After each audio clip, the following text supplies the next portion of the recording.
Father,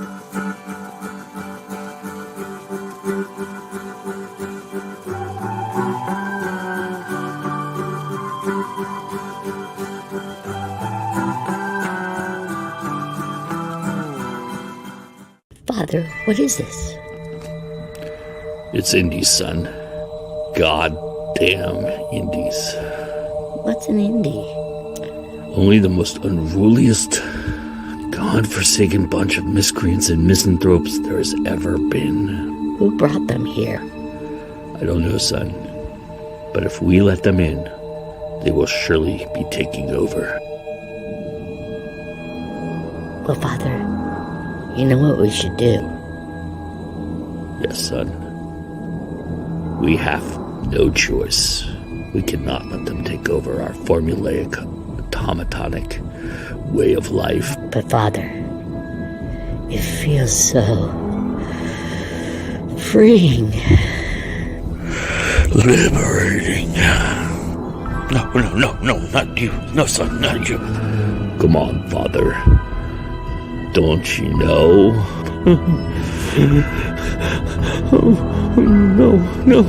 No. It's always time to go indie now.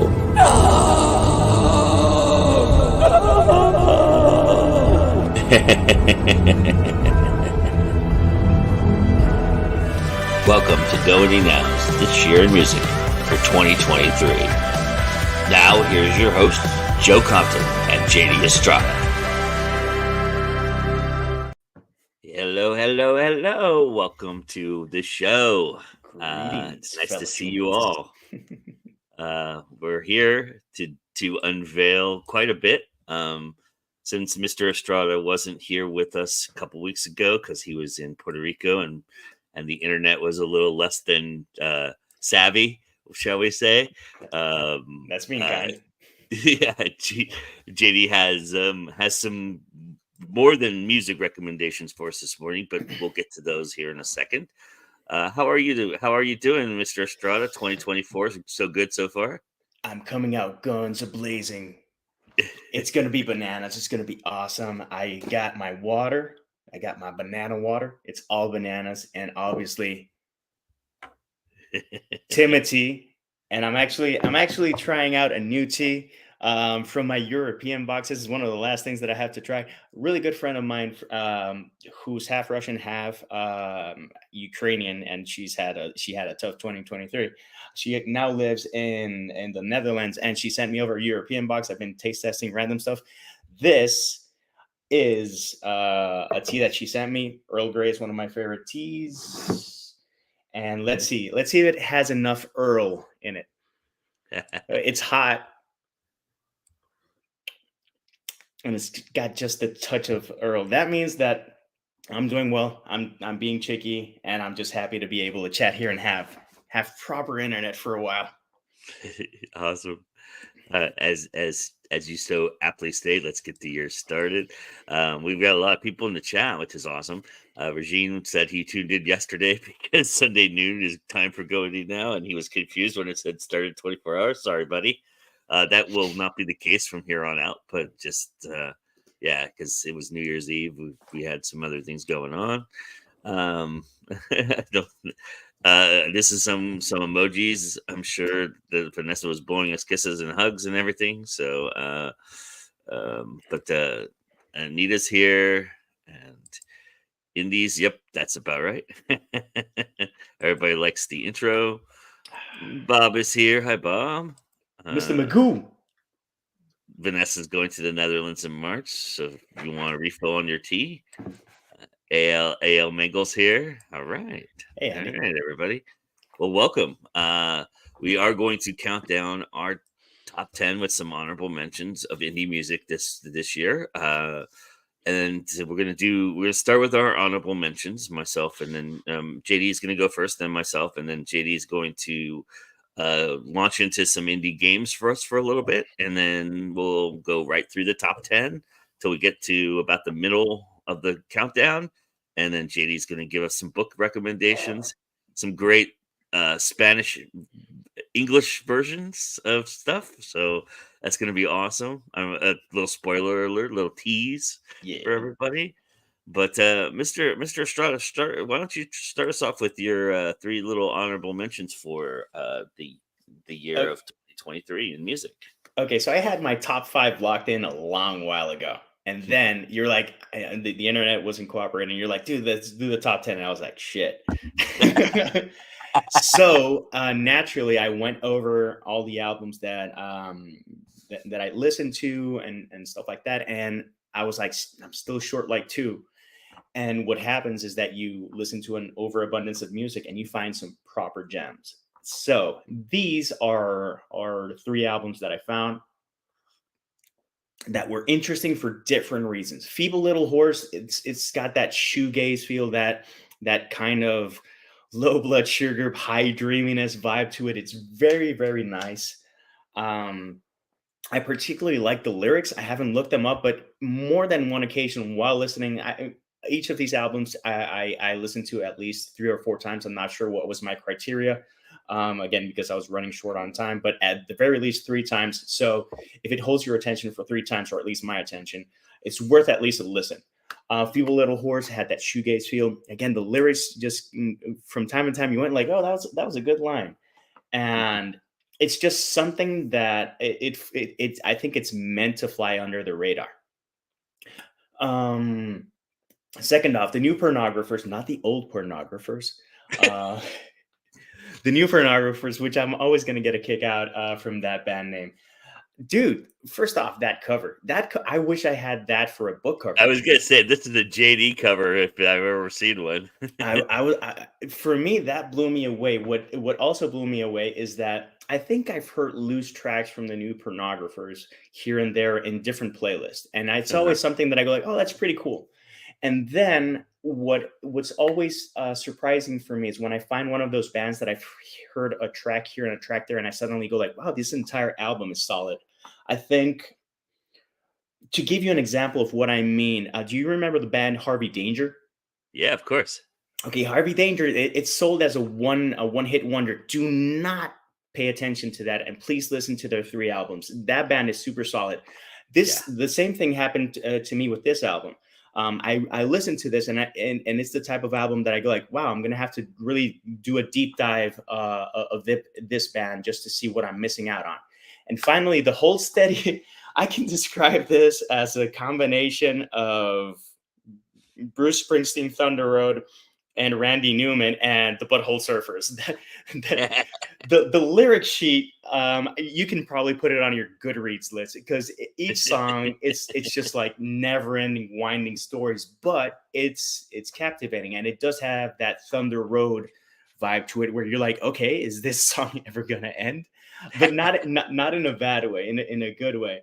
And again, it just didn't make my top 10 because, again, I found a lot of things that I was surprised by, and actually there was a little bit of a theme there. And actually, the theme starts here. The whole steady has been around for a long while. The new pornographers have been around for a long while, and these are bands that are not sleeping on their laurels, and they're swinging for the fences. And I truly appreciate that, and you're going to see a lot of that on my list.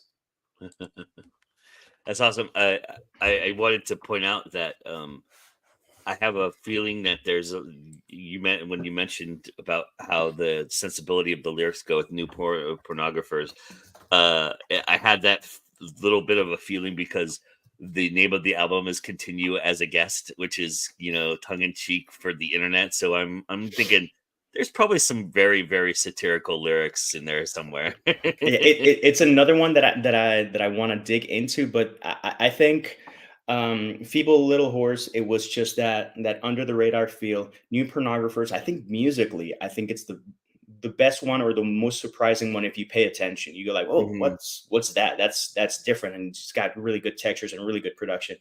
And the whole steady is just lyrics for here until forever. Nice. So my 3 honorable mentions this year are one that if I had spent more time with, might have made my list a little bit stronger, which is and then two that I just were on the cusp for me. Just to give everybody a little sense of where I'm at musically this year, a lot of my stuff is very dark and very heavy. I found that to be the most comforting for 2023. Go figure. I don't know if there's a coincidence there or not, but which is funny because my reading list and my watching list for my music or for my movies and books were very light, and I was enjoying light fare, which is kind of ironic. But Petit Noir is a Congolese musician named Yannick Junlinger, who this is his debut album. It's very eclectic. It has some indie rock to it. I describe it as Death Cab for Cutie meets Seal. Well, with that's a cover. right, pretty much, right, and it's got kind of this dance club vibe for a lot of it. I mean, the arrangements are very tight here. The lyrics are very much like very like bubbling emotional type of songwriting, where it's like, I'm feeling this right now, so I'm going to tell you about it. And the only thing that kept it from my top 10 list was really how a couple of the songs really sound the same. And so for me, when I'm listening to an album and it kind of blends together and kind of like you were saying, JD, you get that feeling where you don't know where the song begins and ends a lot.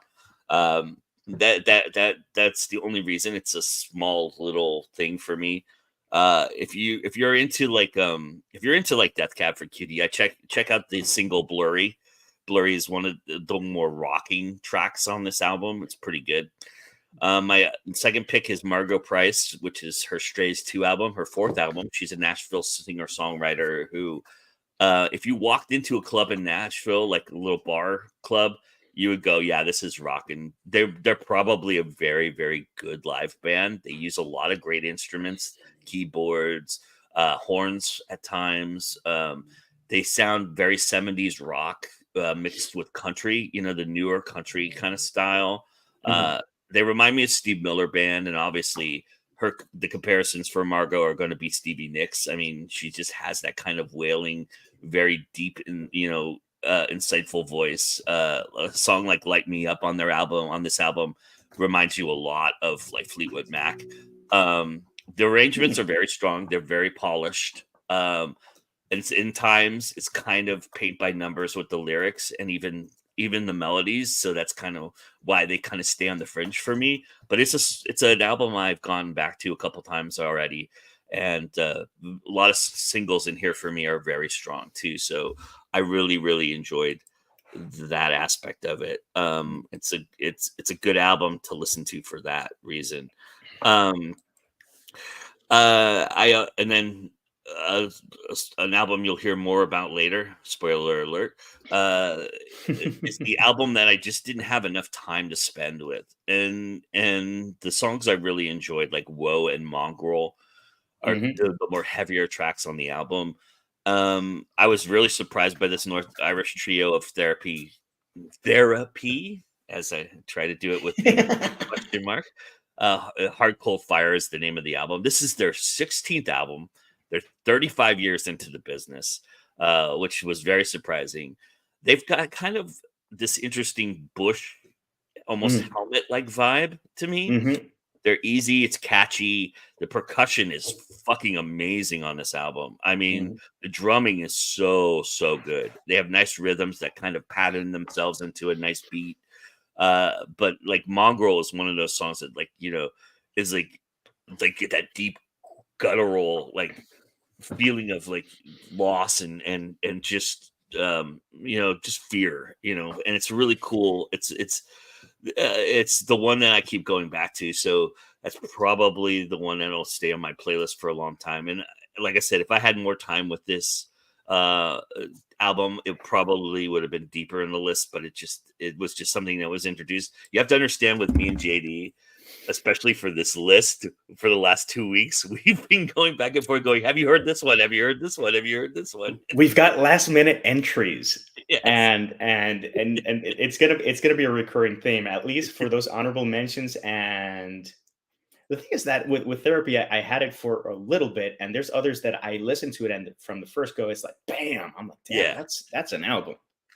It's really good. You could tell that they've been doing it for a while. So it's a good album. It's really good. And like I said, Woe and Mongrel, a couple of really, really good, strong tracks that'll probably make my rotation in terms of playlists and stuff like that. So, all right, Mr. Estrada, do you want to talk a little bit about indie games this year for us? Okay, in the games, this is going to be very brief because it's a year where they released Tears of the Kingdom, The Legend of Zelda, Tears of the Kingdom, and actually we didn't watch much TV for like 3 months because me and my wife would sit down and just I would be playing and she would be helping me out. Say, let's check something there. But amidst that and two other games that burned up a lot of time, some that were good, others that were like, eh. There were parts 1 and 2 of the Ori video games. I think originally that they came out on the Xbox. It's Ori and the Blind Forest and Ori and the Will of the Wisp. Anyone who's seen my reviews and seen the video games that I gravitate towards, this will not surprise them. It's a gorgeous video game. Visually stunning, continually stunning. On the Switch, the frame rates didn't drop or anything. Controls are tight, so if you die, it is your fault. And I like a game that's tough but not cheap. That's something that anyone who knows me, they know that I will rave like, oh, that's just being cheap. It's a platformer that has you doing these crazy ass jumps and just when you play a game that really invites you to get 100% completion, it's a really well made game. And both parts 1 and part 2, the Blind Forest and the Will of the Wisp, have that. It does have that Disney vibe to it in terms of, man, there's some tearjerker moments that you go like, okay, thank you for the shot of depression. But beyond that, just very, very old school platforming in a new vein that I think were performed exceptionally. My only critique on the Will of the Wisp is that I don't know how many times I had to reboot the game because the little sprite would just go into a wall and there was just no way of getting him loose. And I'm like, what the hell happened? Everything is perfect, and then that glitch, and you go like, what the hell happened there? But beyond those little tidbits, that didn't take away from the experience, thankfully, because there are plenty of safe and spawn spots. Those were two that were just gems. I did tell Joe that although there are some big games coming out, I already have a lot of indies lined up. So hopefully it's going to be a much more active year where you're going to hear me on this channel and on social media talk about great indie video games. Nice. All right. Sounds good.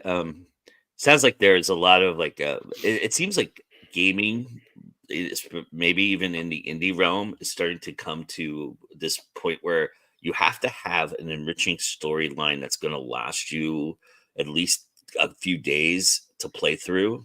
Is that No, fair to say? I don't think so. I think something has got to be top shelf. And I mentioned this because there are a couple of games that I've played that were story like, what the hell, is Super Mario? Mm-hmm. It's like, yo, what's going to happen in the game? I have no idea. Is Princess Peach going to get kidnapped by Bowser? It's the same shizzle. But Mm-hmm. they add different elements that push it forward. And in terms of indie games, it's what new angle and what new twist, what have you not seen before? The best indie games that I've played are the ones that do focus on story or controls or quality overall. Mm. Off the top of my head, I have to mention and stuff that sticks with you. Off the top of my head, some of the best games that I've played are Celeste, which is also a platformer, and it tackles some really, really, really heavy subject matter, but in a very tasteful way. The soundtrack is fantastic. That I cue it up. Hollow Knight how is that not a triple A game? I do not know. It's the type of game that it's already very rich, and you want more story. That's how Mm. good that damn game is. And again, another platform to give you something different. um, I think Candle, which is a puzzle platformer, and you have to click on stuff, is one of the best indie games that I've played. First off, it's from Spain. Second off, the art is gorgeous. Third off, the music is great. Fourth, the story is rooted in true legends, and it's not just completely made up. And it is just It is very clever, and there are some puzzles that I just had to look up because it was like ball busting. It's like, okay, I give up, and then you see the solution, and you go like, okay, dude, a bit much, but it's it's the same as with indie books. I've read a couple of traditionally published books. They've got typos. Do you think anyone mentions the typos in those books? No. No. But if you're an indie and you have 3 typos in a book, it's like, oh, how dare you? And it's the same. It's held to a higher standard. There are some AAA games that are just perfect, and you Yeah. just have to see. Nintendo continually pushes the envelope in terms of what you can do with their franchise games. Legend of Zelda, Metroid Dread. I played last year, and it was phenomenal, and it was a really real throwback.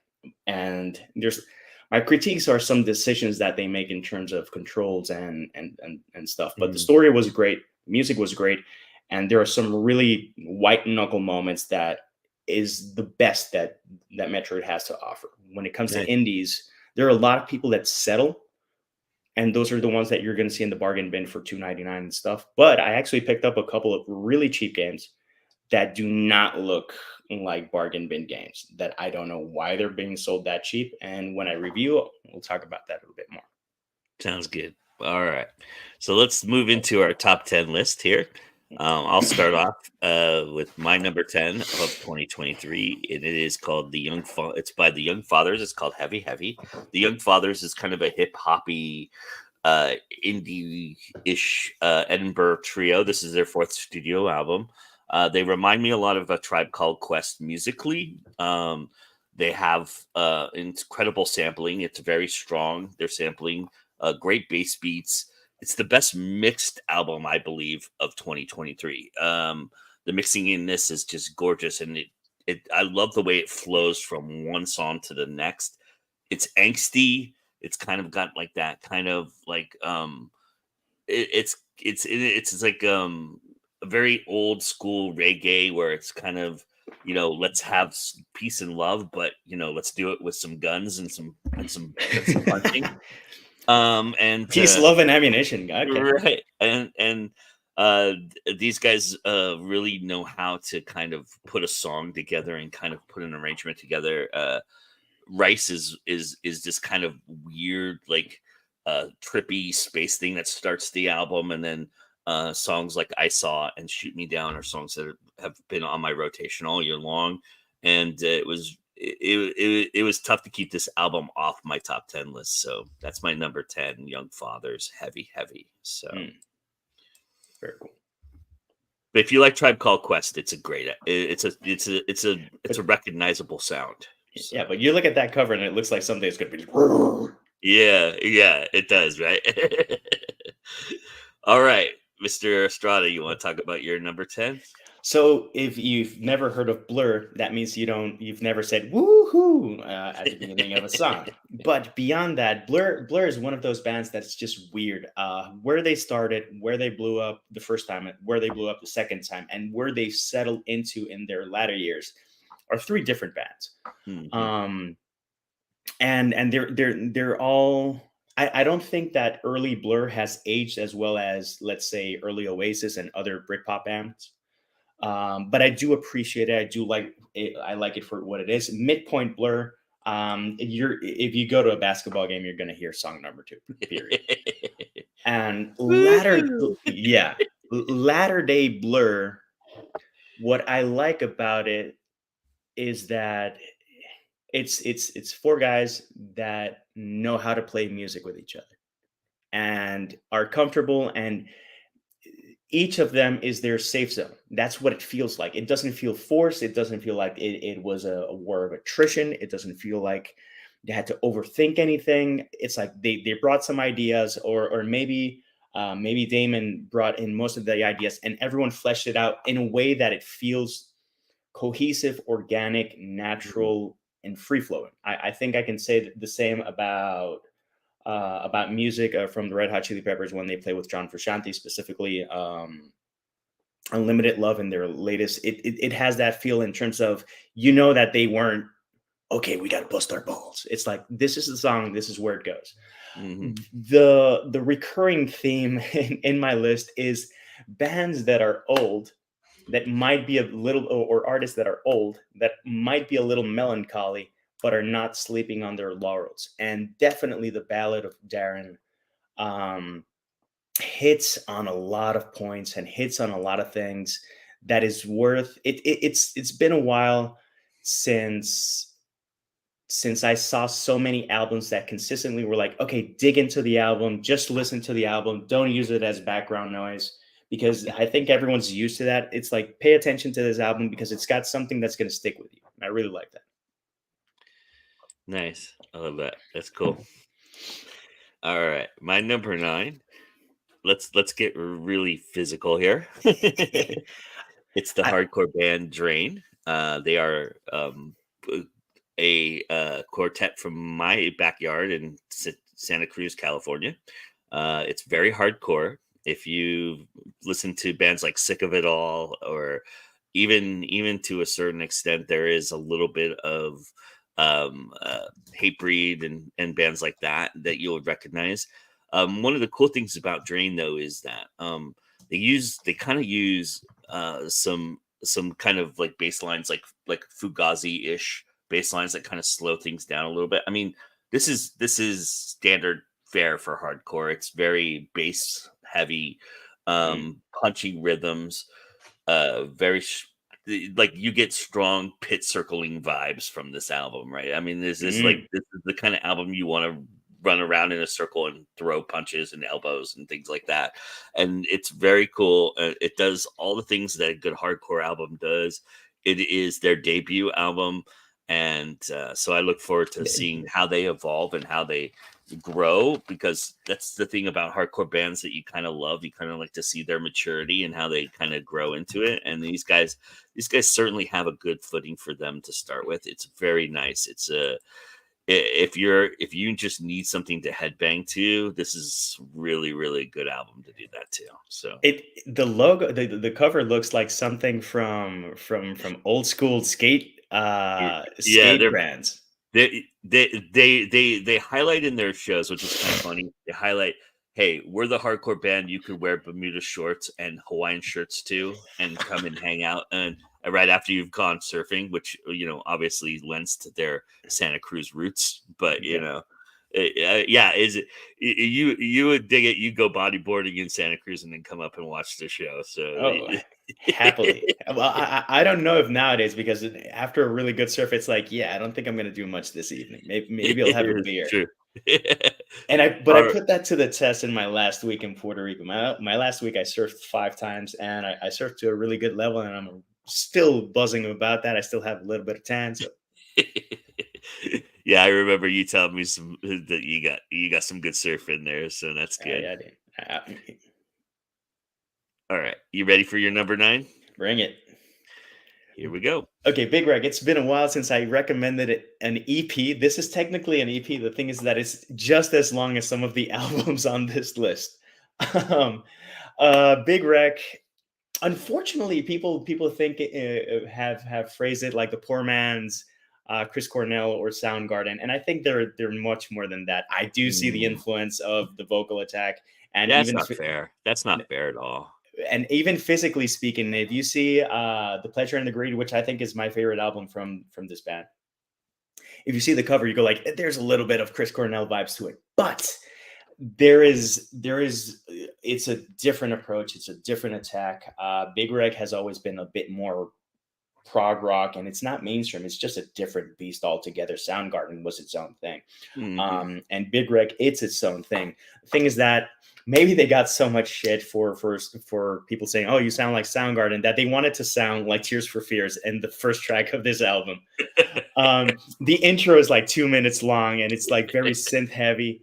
But what happens with Big Reg is that I settle into the songs, I start listening, and I go like, I see why people will take the low hanging fruit.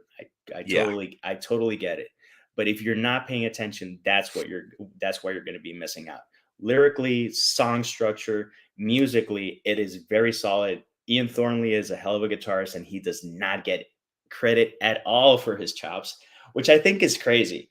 because I've seen some live clips of him, and he always delivers, and definitely down to earth. Again, it seems like they've beaten humility into this poor band.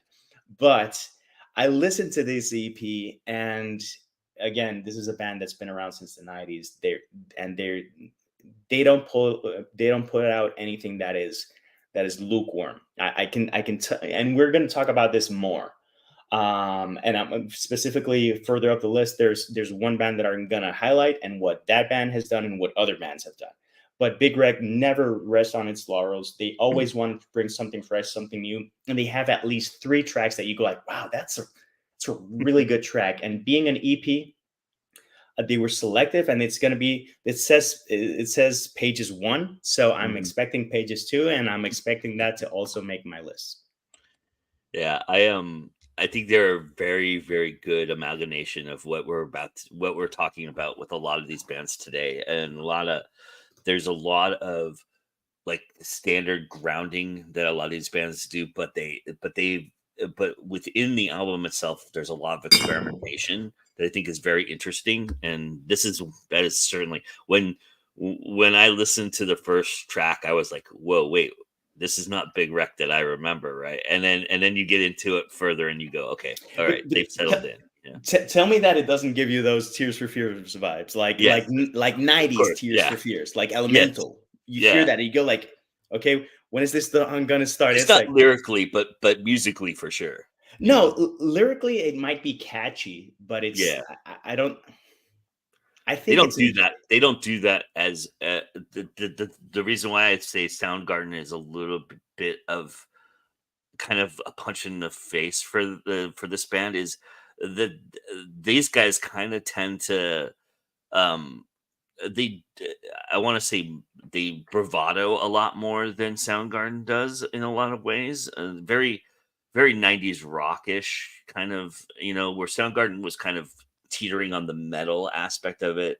Big Rec is more of the Foo Fighter kind of aspecting. Yeah, more. I think it's just more accessible. I think Soundgarden. It's one of my favorite bands, one of my favorite singers, and I think it's more. And I'm not saying that to disparage Soundgarden. I'm just trying to help Big Rec a little bit here.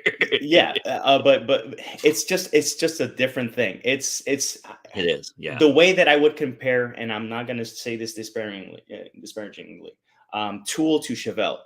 Obviously, Tool for me is superior to Chevelle, but Chevelle has a lot of value to it as a band, and they get a lot of shit just because they appeared in some music videos and stuff like that. And I don't know, it's a band that sometimes gets hate, and I go like, why?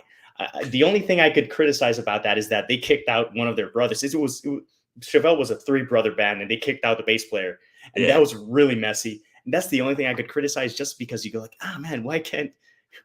Why? And again, Chevelle's a lot heavier than Big Rec is in a lot of respect. So. Yeah, but it is Big Rec is the top 40 more accessible version of Soundgarden, and it's also been described compared to Queensryche in latter day Queensryche, and I get that. Yeah, but these are 2 great bands, and again, I'm putting it on my top 10, so it's not bad. Yeah. There's a couple of really good tracks in there. It just kind of lost me again. One of those albums that kind of blends together for me a lot. So I mean, but it feels it's a bit more prog, and it feels like one long ass track that has it's part 1, part 2. It comes in movements. Yeah, exactly. Yeah, which is fine, but it's just not my thing. So my number 8. Hey JD. Have you been saying to yourself, you know what? I would really like an album that sounds like Tori Amos if she knew Tchaikovsky and if she had the poetry sensibilities of Jim Morrison. Have you been missing that in your life? Because I found it if you have, and it's by the Polish singer-songwriter pianist Hanna Reyna. And she delivers this album called Ghosts. This is her 7th studio album. It is so well produced. It is like the first song, Hello, sounds like a Jim Morrison Doors, like modern day with a little bit stronger classical vibe to it, which I know I'm really stretching it right here. But her lyrical content is very Tori Amos, very like suffering, strong, and they're very haunting melodies. This is the kind of album, like if you were looking to find a scene where you want it to be haunting if you're writing, right? And you want it to be haunting, but have like a melancholy to the haunting aspect of it. Be very kind of just like second level tiered, um, you know, it's just like one of those things where you're like walking through fog, expecting something bad to happen. This is the album that you want to put on.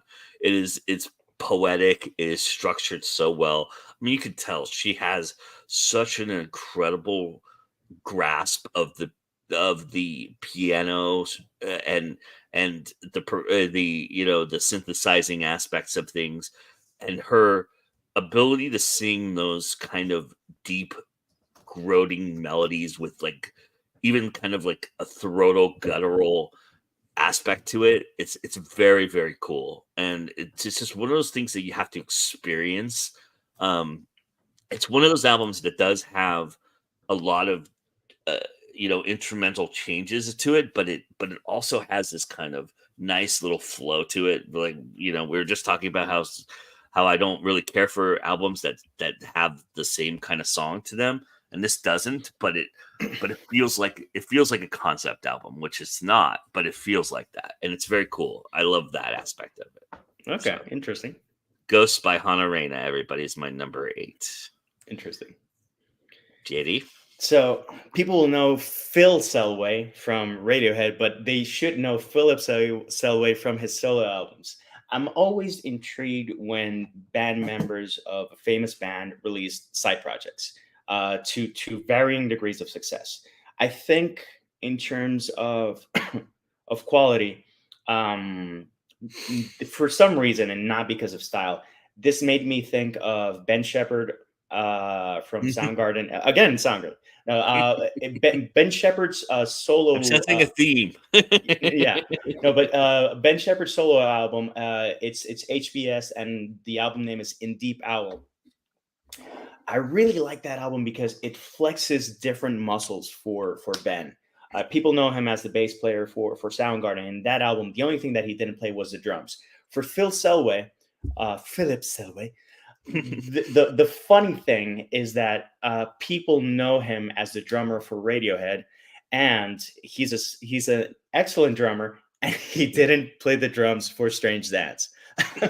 So I did see I found out about the album because I saw the Tiny Desk performance, and he says this is an album made by a 55-year-old man who's comfortable being 55 and having the sadness and the loss and the experiences that you have by being 55. I'm getting up there in years. I'm 43.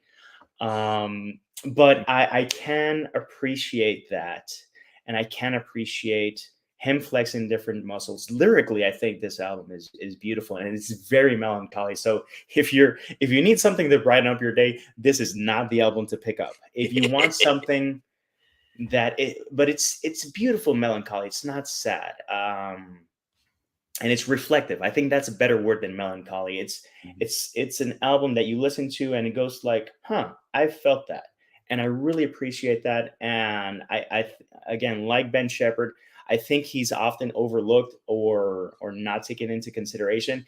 And out of the side projects, I haven't listened to much of Johnny Greenwood's material, but I actually think Phil Selway is the one that is the most consistent. I think Tom York has better high points. Obviously, he's the driving force of Radiohead in many senses. Johnny Greenwood is a musical mastermind. But Phil, he just comes in, he's relaxed, and he's like, this is life. I'm going to give you a slice of it, and I'm going to have a cup of tea. And then that's the attitude. It is unpretentious, and I think it's super refreshing. And again, flexing new muscles that I think people don't recognize that he has, and just solid throughout. Nice. All right. I wanted to highlight a couple comments here real quick. Regine saying, so this album is the opposite of something bad is about to happen, sort of. And then Exactly. Vanessa said, I queued up Hot Right Now because your description sounds right up my alley, especially the style I like with women singers, songwriters, musician. And she's an unbelievable musician. It's amazing what she can do with those keys. And her yeah, she's got just a unique aspect to her. Like I said, it sounds almost like if Jim Morrison and Tori Amos had a love child. So, you know. Um Dig it.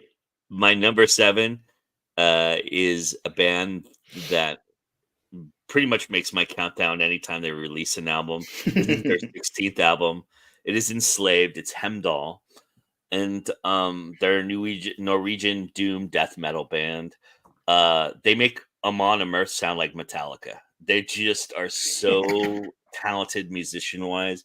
They actually have a semi-acoustic song on this album where he sings with melodic tone, and it's so haunting and so beautiful. It's called Forest Dweller. It is just so amazing. The opening of this album is death crossing the threshold. It's very cool. They've got these little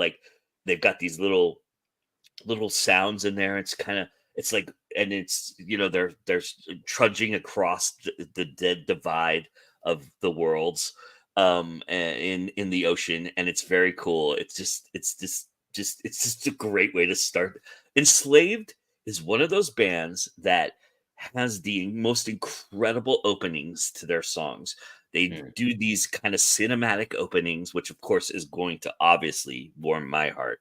Um, and their lyrics are just so amazing because they're all about sitting there looking at nature and thinking about who you are as a person, which is very weird to get from a death doom metal band, but it's very, very haunting and very strong. And they just know how to do it, right? They've been doing it for so long, and I love how they challenge themselves. I mean, Forest Dweller is just one of those things you would never expect from Enslaved, and I love that about Enslaved. They did an album a few years ago where every song was 15 minutes or longer, and which is something that bands like Metallica have tried to emulate, and it couldn't even come close. It's just so amazing the things that they do. And Bob says, I love it when a heavy band throws a little acoustic number as a palate cleanser. Stoner metal frequently throws it's very it's very Norwegian, like folky, and it's very cool. And it's in the middle of the album, which I thought was really interesting too. They didn't like start with it or end with it. They kind of put it right in the middle, it's what do you call that? Uh, just a pause, right? Okay. I can't think of the words right now because it's early in the morning for me. But otherwise, yeah, I mean, if you're a fan of Enslaved, this album, probably their best in the last 5 years. And if you're not a fan of Enslaved, I highly, highly recommend you go check them out. I mean, if you're looking, I mean, I know death metal and doom metal, because of the growling and a lot of the really strong tempos, often turn people off. But Enslaved's not like that. Enslaved's very melodic. They're very strong. I really think if you're looking for something to get you going without being offended by or your sensibilities being touched on, Enslaved is really good at that. So It's one of those bands that you have to dig a little deeper. yeah, I haven't heard them. I don't know how's the vocals. Are they like? "Rrr"? they have a lot of that, but they do melodic tuning as well. So Because I always find it hilarious when a doom band goes like, "This is a song. It's really special to me. It was inspired by my mother. The lyrics are super deep. I hope you sing along with me."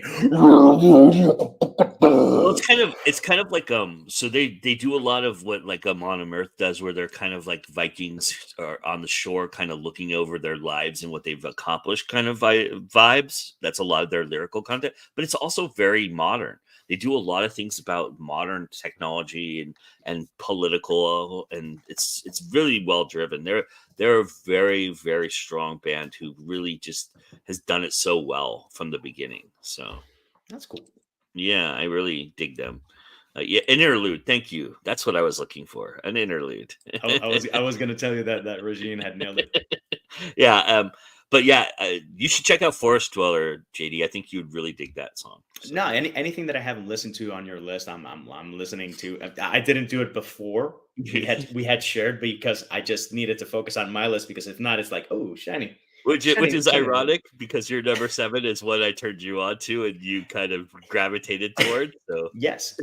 Okay. I will just speak from my experience for this album.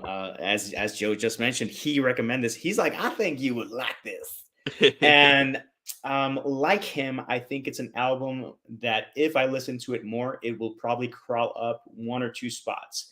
How the hell this is a debut album beats the shit out of me. I have no idea. This sounds like someone who's been at it for at least not a full decade, but you know when an artist hits their groove for like their second or third album, yeah, they don't come out swinging. And I say that because some bands from the get-go, their first album, they just rock it. Here, rather than rock it and just capturing lightning in a bottle, it's so polished, it's so mature, Mm, it's so, I'm not going to say deliberate because I think that's a really shitty word to use for music, but there is intention and in the production and the lyrics, and she's so clever and so many times I would be just listening to it and I would just have to crack a smile like, oh, she's clever. This reminds me a little bit of my number 6, but we'll talk about that when I get to it. But really, really, I'm not going to say more because you probably have a lot to say about this album because it is. yeah. Spoiler alert: it's to come, and it's I'm gonna be sharing an inside joke that had been going on with me and JD for almost 2 years now. That is related to this album. So stay tuned for that. It's coming up, everybody. So Yeah. all right, my number 6. If you know me, this is not going to be any surprise to anybody who knows me. And I did a review on my blog for this album earlier in the year, but it's an album that's kind of grown on me too. So that's pretty interesting for a band that I love. It's Rancid's Tomorrow Never Comes. And it is their 10th studio album. What is cool about this album that I didn't know until I read more about it is it's a concept album. It's what Tim Armstrong refers to as their pirate album. It's about looting and looking at the future through being in the past, and it's all songs about like how they were like punk rock pirates, and it's very cool. It leans on what they do best. I mean, they get you in and out really fast. Plus, it provides some of the most unique lyrical content you'll ever hear. I Plus mean, the bass. And I was just gonna mention the strong bass lines from Matt Freeman. Matt Freeman may be the most underrated bassist in the history of music. He is just so talented, and he has developed a signature sound that if you heard it, you would know instantly that was Rancid. I mean, Yeah. that is just how great it is. I also love that they share the vocal content, where they each kind of get a chance to sing a song and play along. And just Tim Armstrong's energy, all their energies is just amazing. They are a Bay Area quartet. If you've never heard Rancid, get on this planet and get yourself some Rancid, because Yeah. this is this is the band that they're about to go on tour with Green Day and Smashing Pumpkins, and I guarantee you, for a lot of those kids who listen to Green Day and Smashing Pumpkins are going to wonder what were we missing when we didn't hear Rancid, because Rancid will steal the show. This is a band that can do 40 songs in literally an hour. That's how good they are. They're just so talented. This is awesome stuff, and it's easily one of my favorite bands of all time, and they don't disappoint with this album. What they have disappointed in in times. And yes, this is a classic Rancid album whereby if you hate the song, wait 70 seconds and there'll be a new one. And then the downside is, yes, if you like it, it is only 70 seconds long. But that's great. I mean, it is really good. It's 11 tracks of just pure, and I love the fact that it's a concept album. It never would have occurred to me, but that's cool. So, all right, so Mr. JD, you want to talk about, you were just mentioning your number 6. So Yes, Slowpoke is a band that I discovered a couple of years back, and it also made my top 10 that year. Again, musical discovery. KEXP, Tiny Desk on YouTube, and just clicking on random stuff is Tiny Desk rules. yeah, it's the best way to discover new bands and bands from around the world. But KEXP has some of the best performances by a lot of the bands that I've found, and that make my top 10 indie list. Slowpoke, how they made that first album is anyone's guess, because it was surrounded by tragedy. The lead singer, both her parents were in a car crash for that first album. For this one, things have settled down a bit, but what I thought, I was like, oh, that first album is really short. No, that's how they play. Their albums are half an hour long. They come in and out. This one, I think Blonde Shell is a better album in terms of how it's done. And if I would have listened to it more, it would probably overlap Slowpoke. But what happened with this damn album is that this is a new album. And when a band is so familiar that you go like, oh, dude, this is like so lame and it's so overdone. Well, this is different in the sense that I would hum to the songs without having heard them before. And it's like, how the hell am I predicting the chord progressions and stuff like that without it feeling lazy? Because when you do that and you can guess where it's going, you go like, oh, this sucks. This does that, but it's still rewarding. And I'm like, how the hell did you do that? How can you be familiar and almost predictable, but rather than predictable, it's just like, this is the way that this song has to be. It's going to be 2 minutes, 52 seconds long, and it's going to stick with you, and you're going to be humming it throughout the entire day. That's what this band is. It's another one of those shoegazer, pensive, dreamy bands that I sometimes like to queue up and just chill out to. And again, it's the second time that they make one of my top 10 lists, and it's for good reason. That's awesome. I just a side note with Tiny Desk. If you wonder what the power of Tiny Desk is, all you have to do is go see Dua Lipa's Tiny Desk to know that she's a really, really good musician, because I was like blown away. I'm not a Dua Lipa fan, but that Tiny Desk is fucking phenomenal. And of course, that's how JD introduced me to the Idols, was their Tiny Desk, which is really great too. I thought he was going to destroy that office. They should release those 3 songs as an EP first off.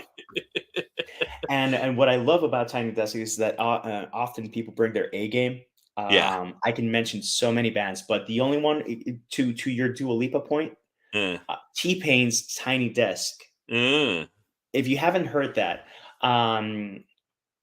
and T-Pain appeared in one of those contest shows that I won't mention, and I won't mention which season. But the guy, people know him because of autotune and stuff like that. But he is a person that uses autotune as a choice, not as a crutch. Right. Yeah. And the muscles that he flexes on the Tiny Desk, and the muscles that a lot of people flex, and the arrangements that they do, I love it. And they constantly surprise me in the best way. And again, some of the best performances of bands are in there. And the Tiny Desk for Idols, that's the second thing that I watched from them. The first thing that I watched was I came across their song Carcinogenic, and I was like, who the hell are these people? And they have a Tiny Desk. And I'm like, let's watch the Tiny Desk. And I was like bouncing while watching. The fact that he actually physically gets on top of the desk too is just like the funniest thing I've ever seen. But that happens with several bands. And the thing is that there's some people that do it because they're doing it for show. With him and for certain other artists, it's like they just can't help themselves. They have to do it. Yeah, Joe is just one of those personalities. And he's got such a great name, Joe Talbot. That sounds like you should use that in a damn story. It's like one of those like advertising agency names. Yeah, Joe Yeah. Talbot. But it could also be like a detective from the Yeah, true. 19th Yeah. century. Detective Talbot. All right, so I'm going to throw the floor over to JD before we unveil our top 5, and Yeah. he's going to go through some indie books he wanted to mention. Uh, uh, Spoiler, well, I shouldn't say spoiler alert, but just fair warning: some of these are in Spanish, so get your Spanish game strong and learn some Spanish so you can read some of these great indie artists. But Yeah. take it away, JD. So, okay. I actually have to flip out the order, and oh lord. So, first one that I'm going to mention is from Jennifer Jimenez. This one's in Spanish. It's Políglota, Polígama y Poeta. It is poetry, and it is one of those books that I read, and I'm like, shit, I'm going to have to read this again. Just because it feels big, and it is big, and it is. Try to imagine it's like cosmic poetry, and it's even though it's poetry, it's in English and French and Spanish, and it just invites you to see how far you can go. um it is Jennifer. I've read a couple of her collections, and I last year I read several collections. That one is the one that stood out to me in terms of like, if you want to learn Spanish and and try to wrap your head around a really big concept, that's your go-to book. She's really fantastic. Number 4, I'm actually looking up because I don't want to mess up the last names of people, because they're very talented, and I'm doing this last minute because that is me. Um, so, God, when you find the book, okay. The Story of Irvin James, by Burnett Sherman. It's one of those. It is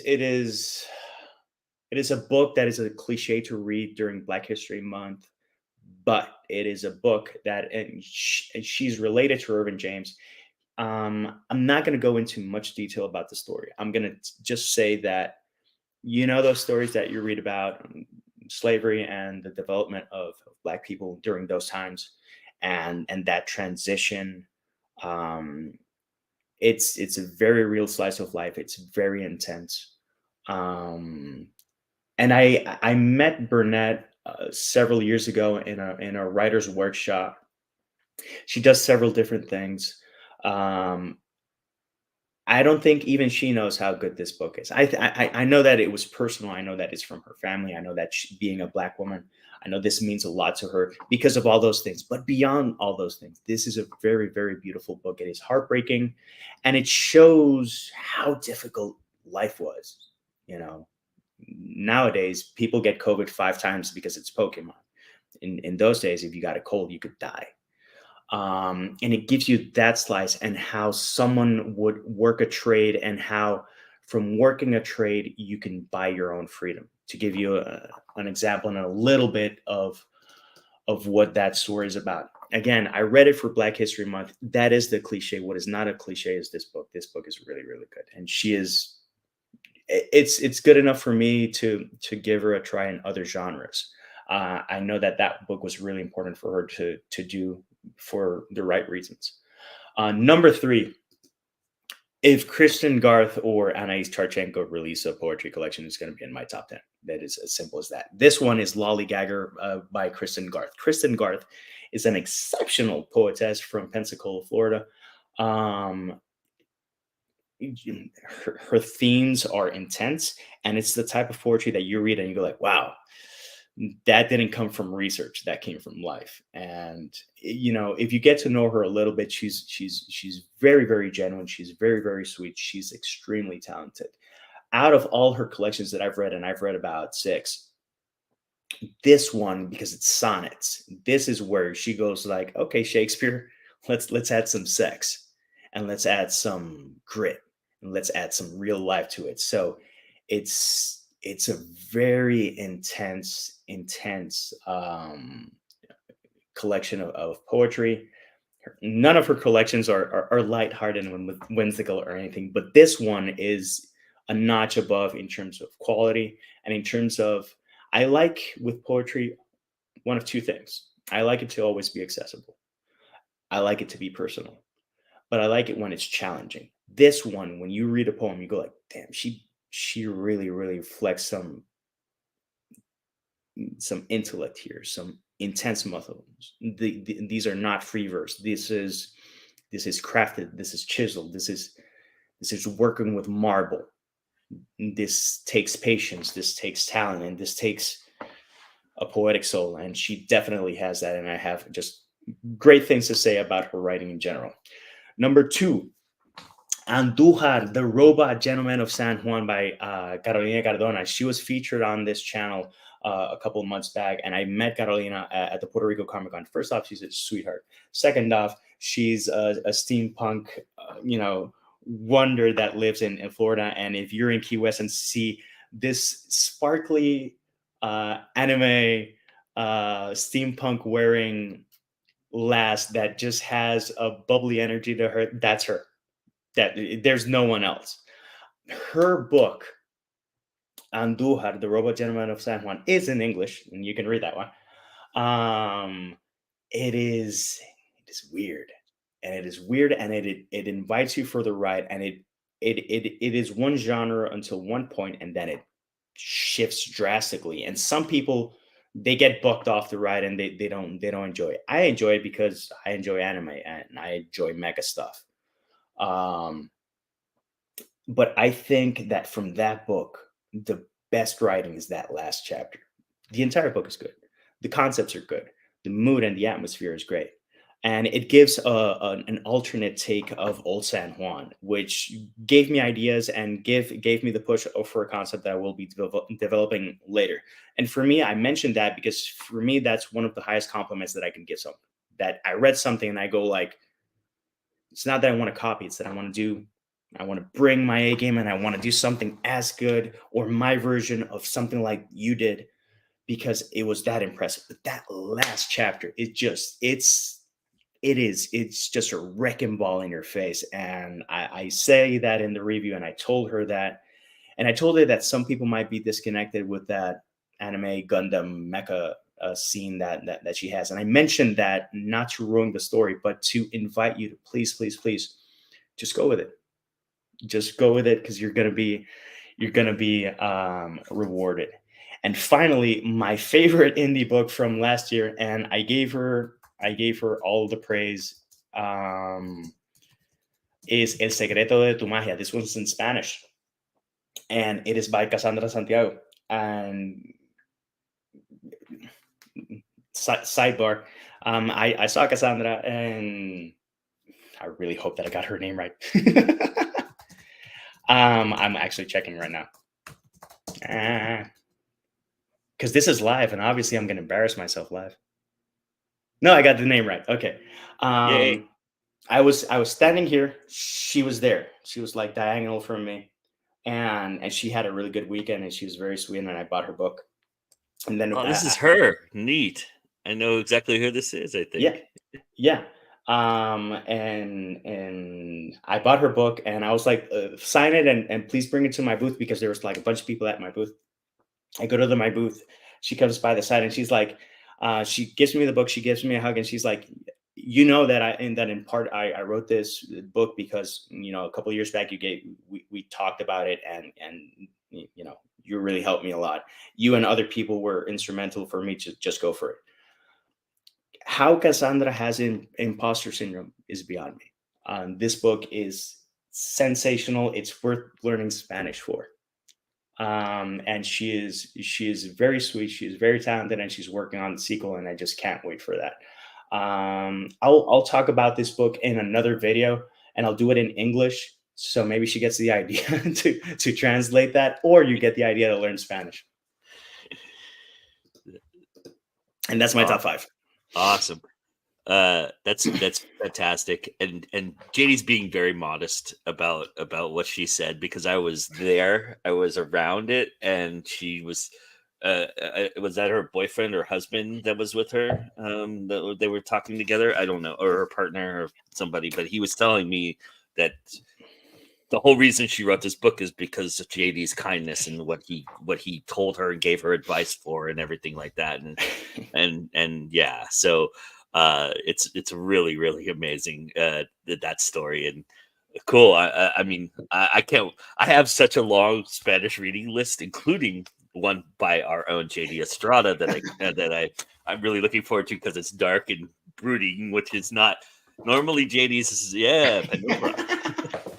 But yeah, I'm looking forward to that. So yeah, if I have ever been motivated and more in 2024 to learn Spanish, that's the reason to read more indie books, because I've been on a great reading kick lately, and I'm real excited about that.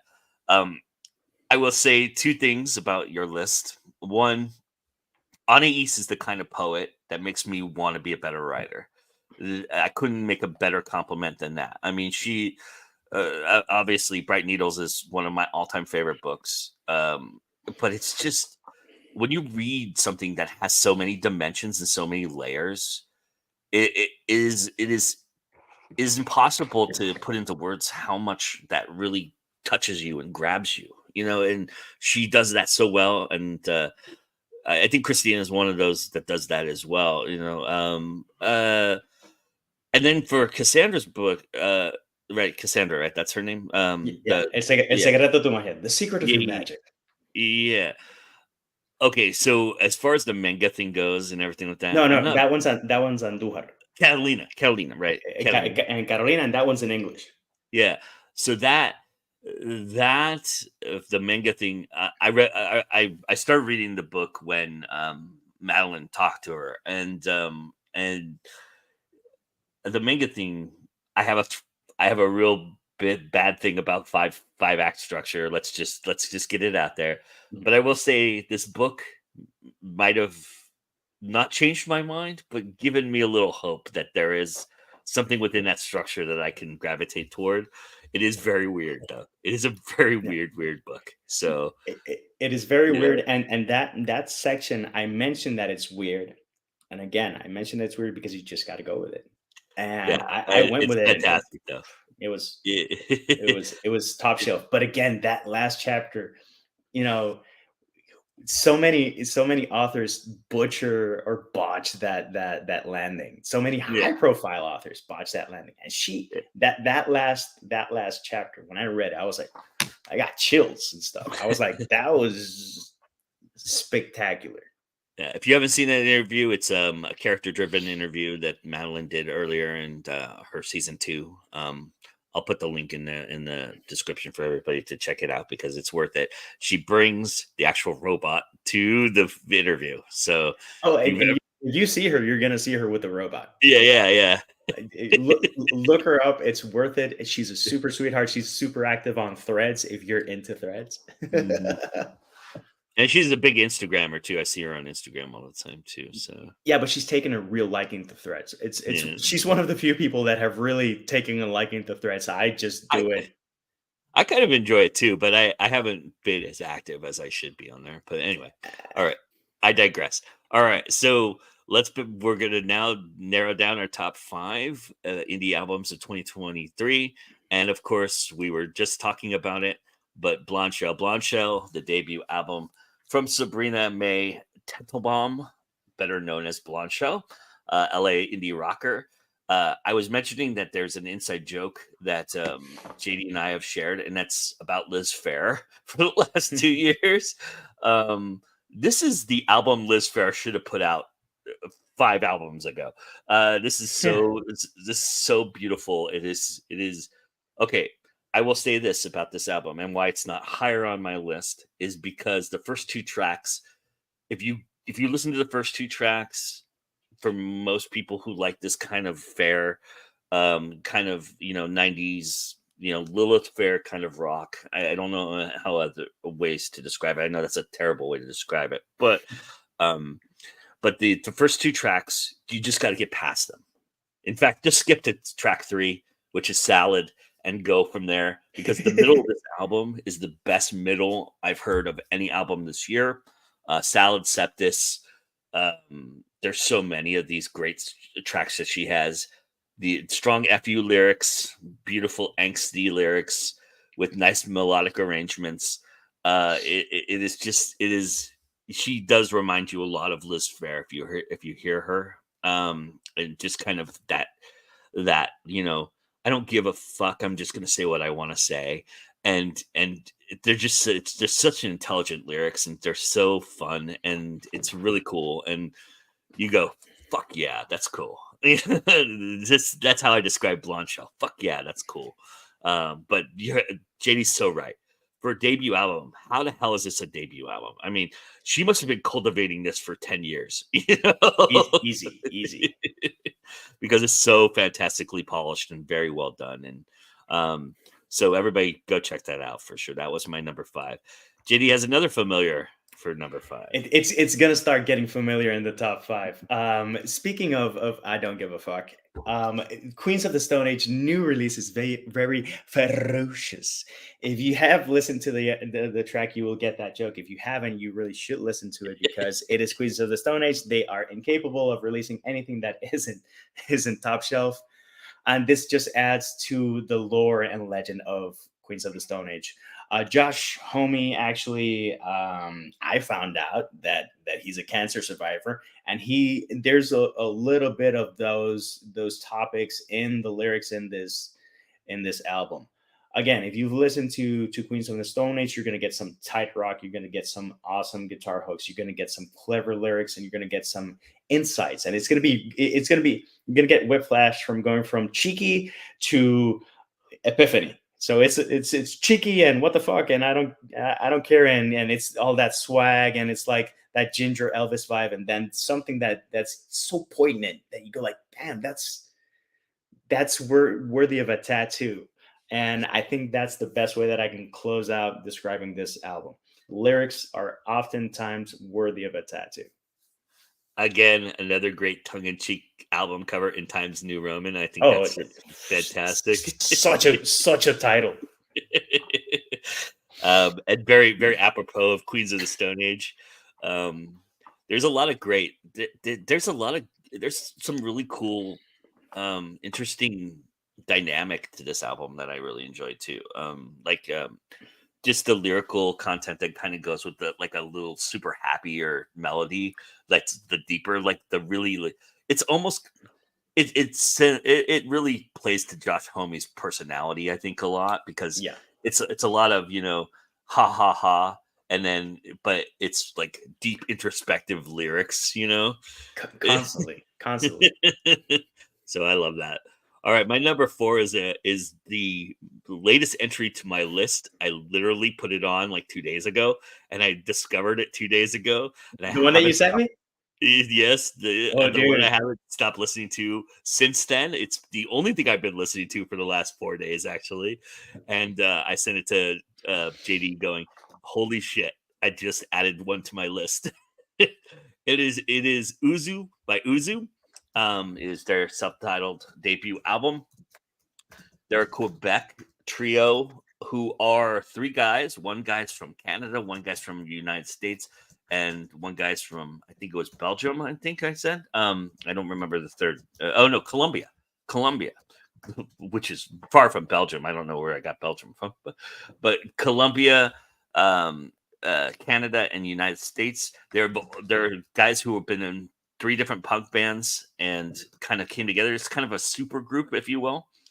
I describe them as dead Kennedys in Arabic. That's how I describe them. It sounds just like Jello Biafra's kind of wailing, parading, political statements dipped with just incredible melodies, and the percussion on this album is fantastic as well. Very stellar. Bass lines are great. This is classic punk.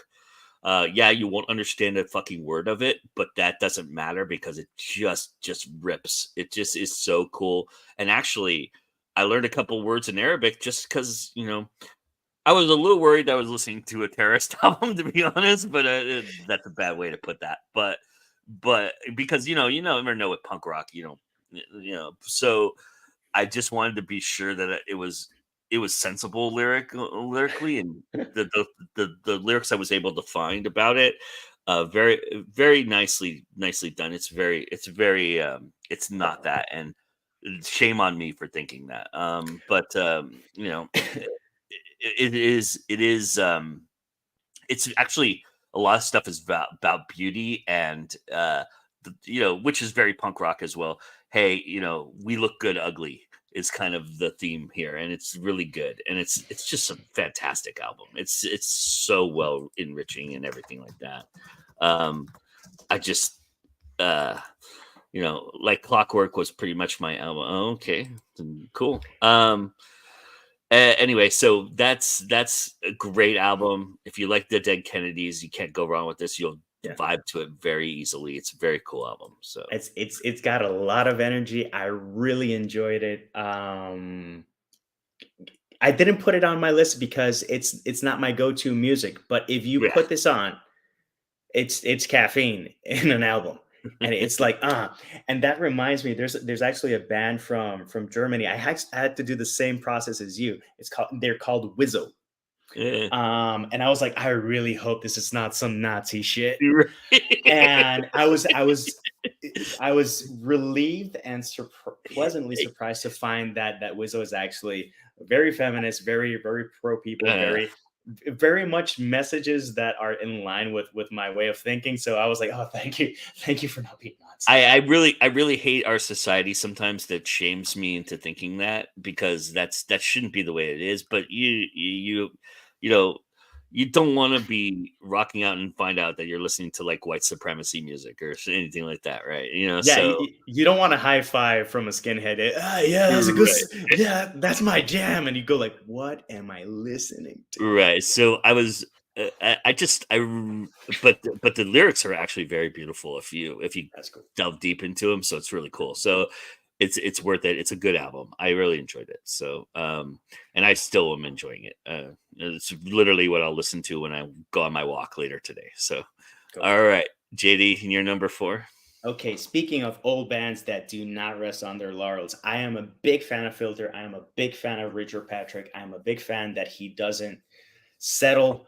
I'm a big fan of all his albums, as some more than others. The thing is that while I'm debating whether I like the album or not, I realize that I've listened to the damn album 12 times, and this happens so often that it's crazy.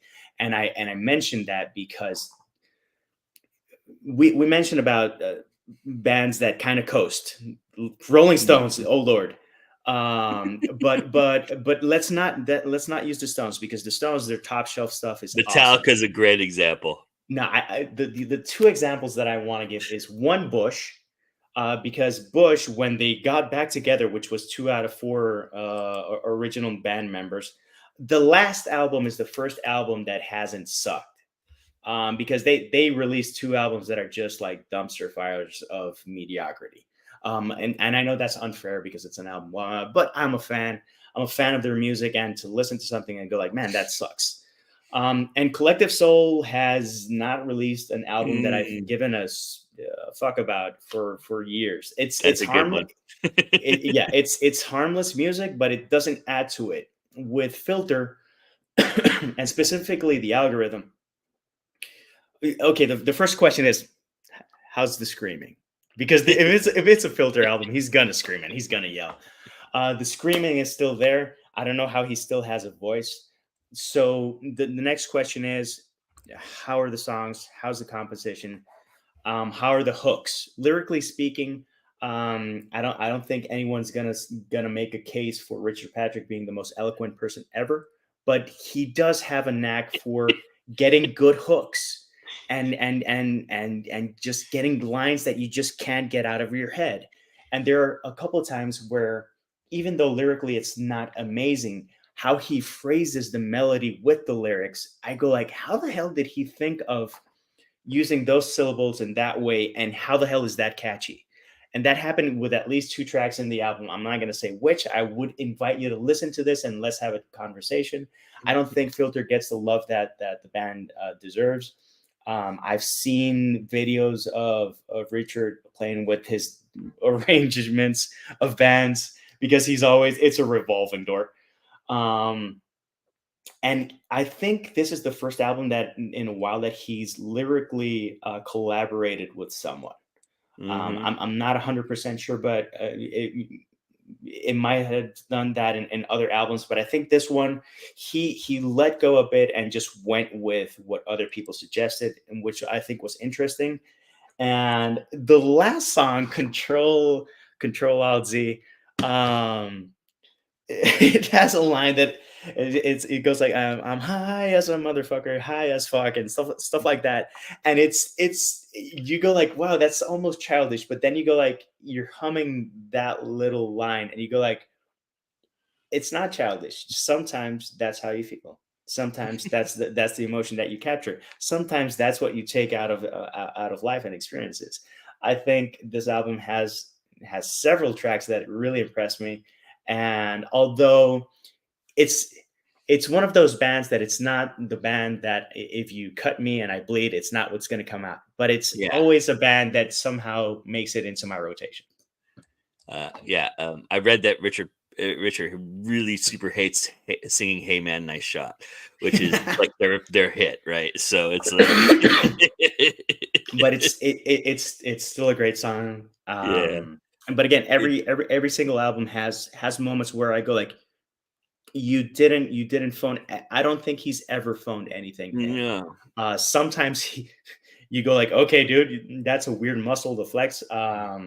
And some songs that are so bubblegummy that you go like, what the hell happened there?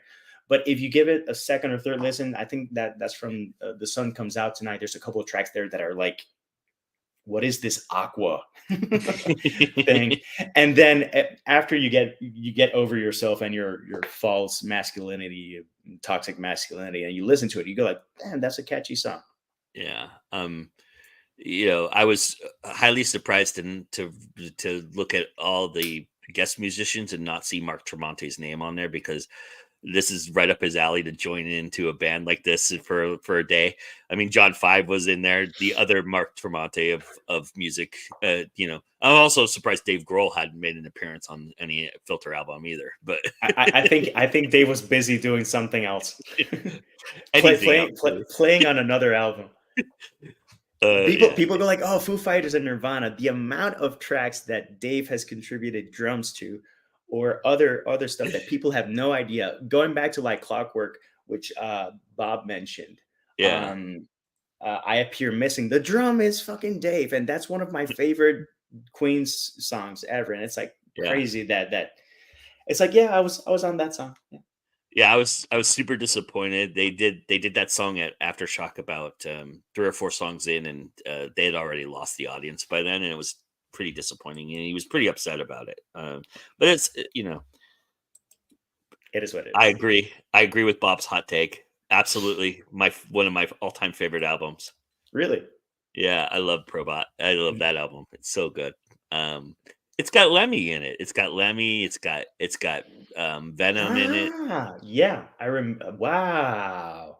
Yeah, it's a Wow, great it's album. it's been a hot minute since I listened to that. Wow, okay. It kind of Oh, goes along with my number one this year, so which we'll talk about in a little bit.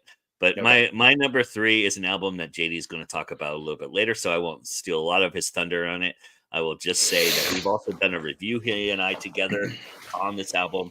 It is Iggy Pop's "Every Loser." It is, God, this is just classic Iggy. There's so much greatness here, and for me, I'm the kind of guy that really enjoys his kind of spoken wordish kind of Mhm.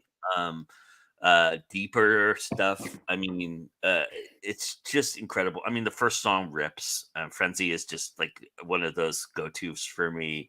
Um but the way that Iggy structures an album and kind of moves in and out of it, with different types of tones and different types of melodies, and just amazing stuff. This is classic Iggy. This is the kind of album that you've been waiting for from Iggy for a couple years, and yeah, I think he really put a lot into it. You can tell, and it's very introspective and very nicely done. And I mean, you do kind of get a little bit worn down by the junkie thing over a time, but it is part of who he is and what he's been through, so it's very much a part of what he's going to talk about musically. But he does it in such a way that you go, okay, that's an interesting take on it. So it is obviously, I mean, it's polished. It's Iggy at his best, and I love that he produced it himself, which I think is just amazing. So, speaking of which, that goes along with your number 3. Speaking of production, if you go back in history, Peter Gabriel has had a couple of hits, and he's taken a little bit between albums. This is his first official album release. He's also been shit on in various many times. Again, but what I want to highlight about, there's a couple of things I want to highlight about this album. First off, I'm a very big fan of Peter Gabriel. I think he's when it comes to Genesis, you either like Peter Gabriel Genesis or you like Phil Collins more. I think that they're both valid. I think they're both interesting. I think that when it comes to what they do with their solo career versus what they did with their band career, Peter Gabriel really, really, really went out there. And speaking of Sledgehammer, Sledgehammer is one of those songs that's a top 40 hit, but if you analyze it, you go like, how the hell is this a hit? It's catchy as fuck. But in terms the of video is one of my favorites of all time too. It's top 10 videos for me. But musically speaking, it is so complex. It's so dense. And what I found really interesting about this album, by the way, I send nah. What I found interesting is the reviews for this album. It's like the most accessible Peter Gabriel since the 80s. And the thing is that Peter Gabriel, even at his most accessible, it is nuanced. And how he released this album, I think, was fascinating. And it truly captures what I think a dream scenario for any band or artist would be. He released one song every single month, and people still gave a fuck throughout the year. That goes to show, the fans that he has and the reputation that he has.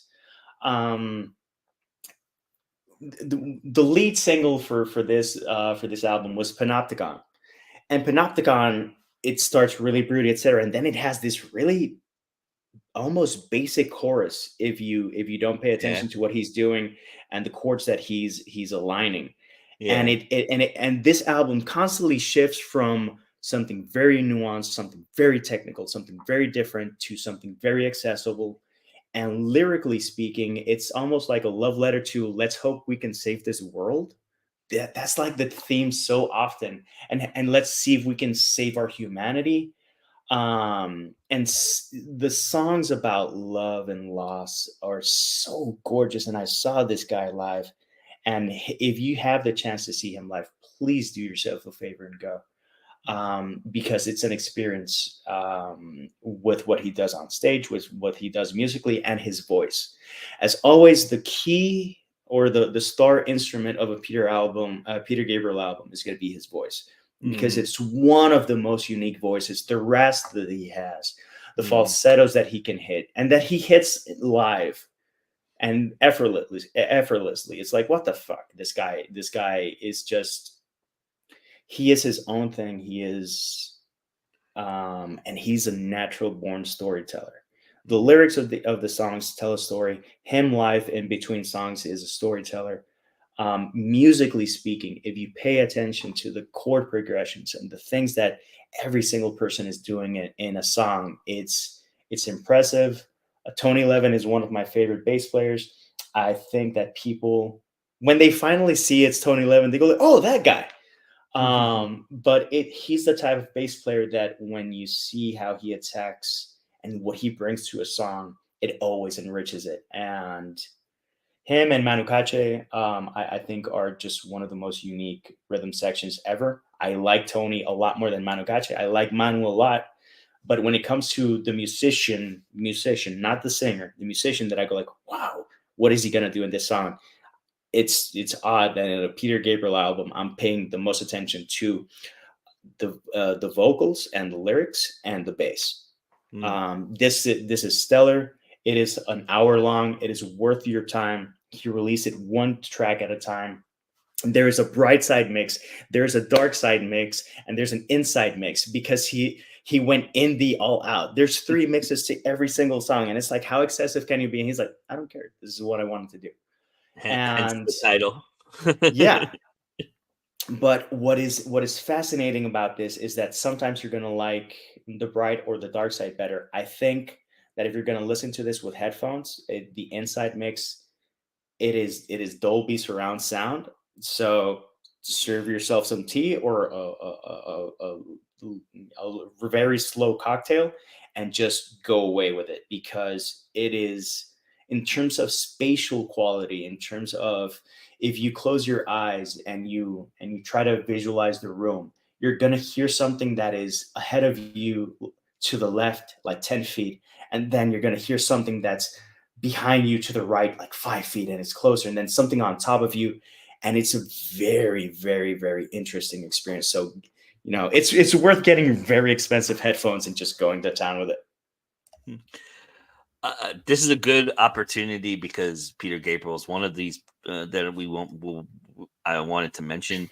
But this is a good opportunity for a little bit of a transgression, something that JD and I love to do, and talk a little bit about what's coming in 2024. Peter Gabriel is going to be releasing a brand new album in 2024. I've already seen the one single released on Bandcamp already, and the album comes out, I think, in February. But this is 2024 is going to be chock loaded with a lot of familiar bands.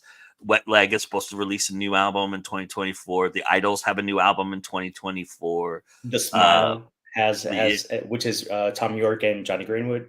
Yeah, and there's going to be a Bad Religion is supposed to be releasing a new album in 2024. So this is going to be a really heavy loaded year. Pearl Jam should be releasing an album too. It's gonna be a very intense year with everything. Yeah. But I'm gonna focus on the art and the humanity and all the other bullshit I'll do. I think it's good that we're gonna get so much entertainment just to distract ourselves from the dumpster fire that's gonna happen. But look at, I'm smiling while saying that. I'm ready for whatever bullshit I need to ignore. Yeah, this might be a very somber episode next year. We'll see. Nah, We're hoping not, but we might have long faces when we do our top 10 next year. But we'll see. But music might save us, so we're looking always forward does. to that. Yeah, and books, and books, yes, absolutely, and movies. So everything indie will save us. Indie will save us. All right. Speaking of which, my number 2 is a very familiar band and one that I really love, and they do not disappoint with Death Below. It is the newest album from August Burns Red. This is a metalcore band that I think embraced the metalcore label a lot more than other bands did. But they did so in changing the tone of metalcore. And what I mean by that is that August Burns Red's one of those unique bands that really has a mixing of genres that is just, they can go speed, they can go thrash, they can go doom, and everything that they do is so well thought out. And this album, from beginning to end, just kind of has this nice flow to it, this nice uniqueness to it that I think is just.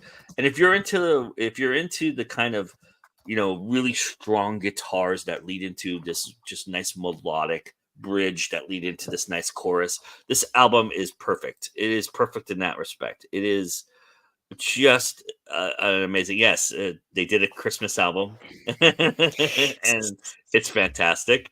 But yeah, they're unique in the way that they structure an album, in terms of that it can sound like it's 20 minutes long, but it's really only 3 minutes long, and that's just it's this unique little trick that they can do, and they're very good at it, and they're just they just have a nice flow to them that I really, really just.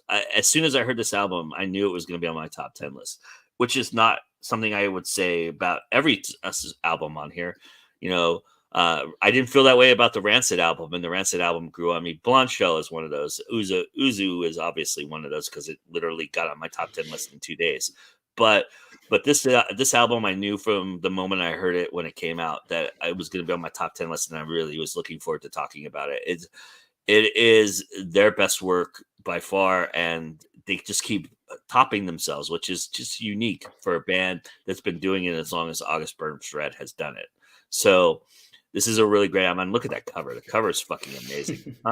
But anyway, that's if you really wanted to learn more about why deathcore might be the kind of metal you'd be into, this is a great album to introduce you to that. So all right, Mr. JD, talk about therapy.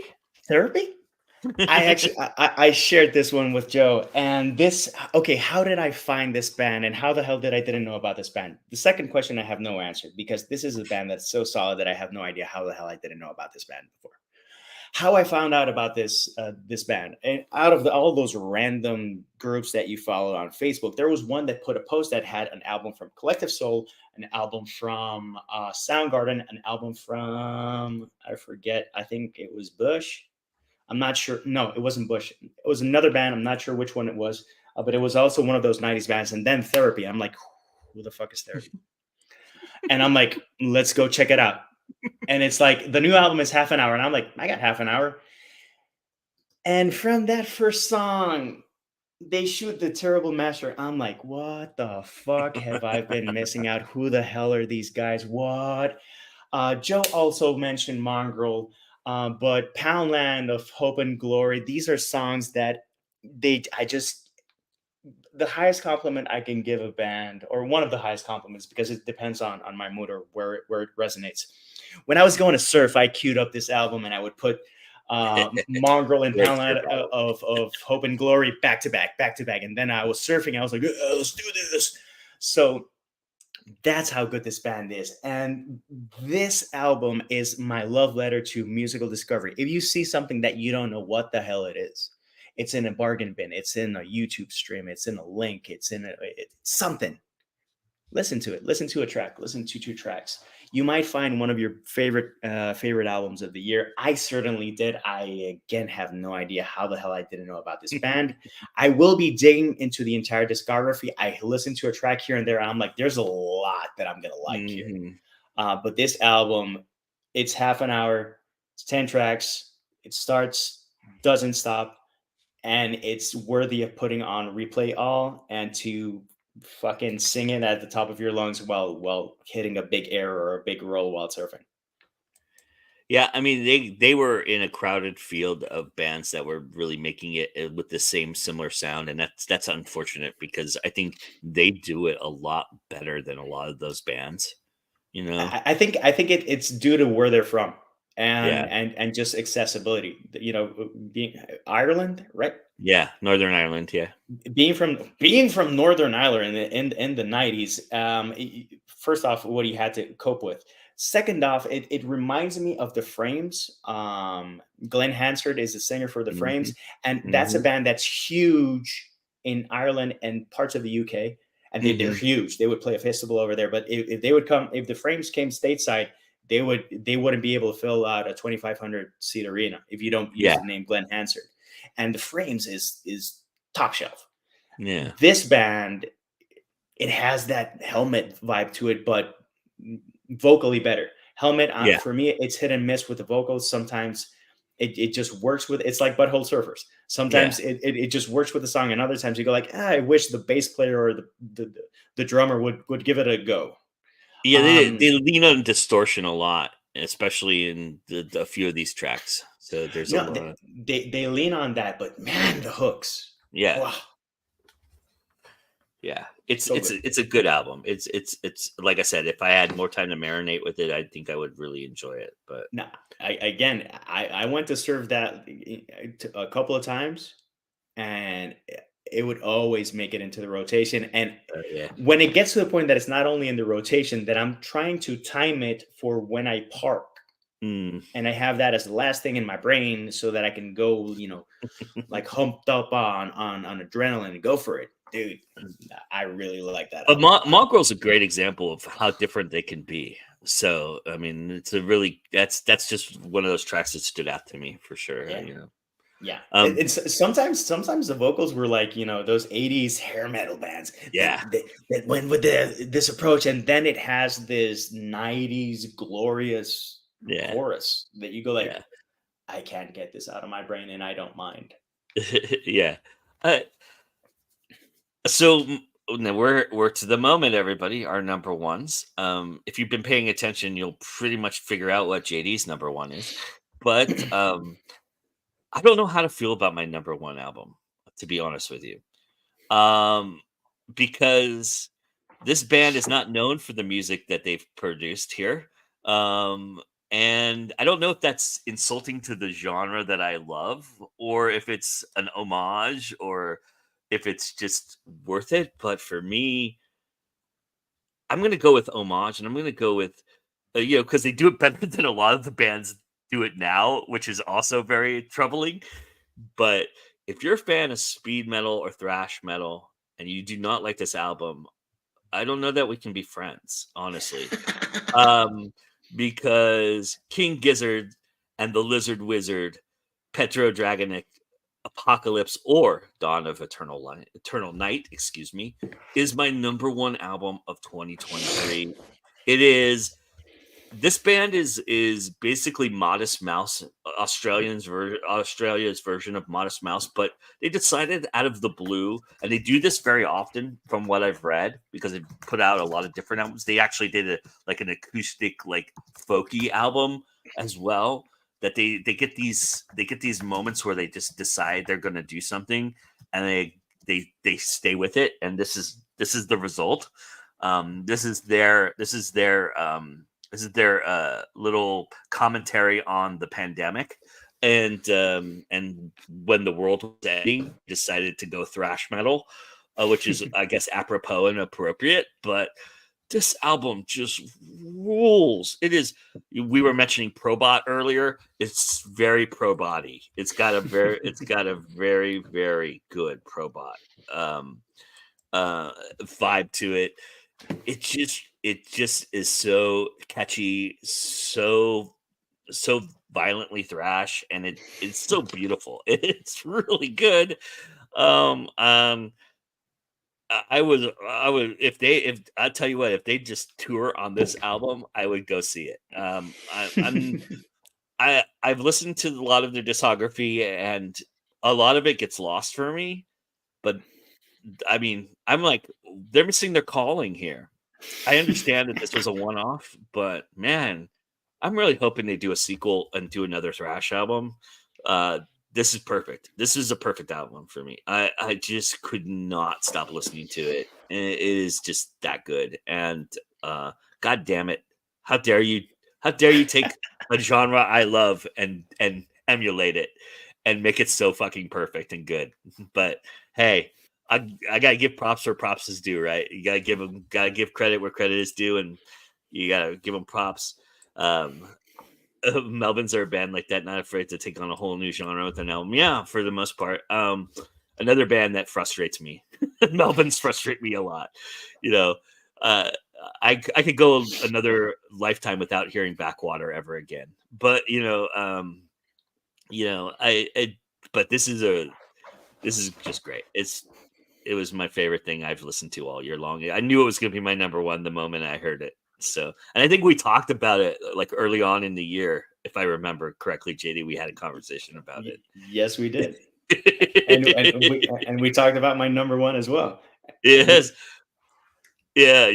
Shall we just go right into it? Go into Ladies it. and gentlemen, Mr. Iggy Pop is my number one pick for several reasons. First off, the Godfather of Punk is 76. What the fuck? And one of his best albums ever. For me, from top to bottom. I listened to this entire album from top to bottom, and I love it so much. And I love the variety, and I love when he croons. And when there's something about that old gritty veteran that doesn't give a fuck and is gonna show the young pups who's in charge. It makes me think of Eric Morales winning a title when he was past his prime just by being a cagey boxer. It makes me think of Old Man Logan, and it makes me think of Satoichi and stuff like that, where it's like, okay, so I'm old, so what? I still have a bigger dick than you. I can still fuck better than you. I've got more balls than you, and I can rock harder than you. Iggy Pop is 76 years old, and I saw live performances. He is pretty much 100% deaf in 1 ear. He doesn't care. He is charming as fuck. And I love that he's so irreverent and so down to earth and so fun. I love the variety here, and I love the lyrical content here.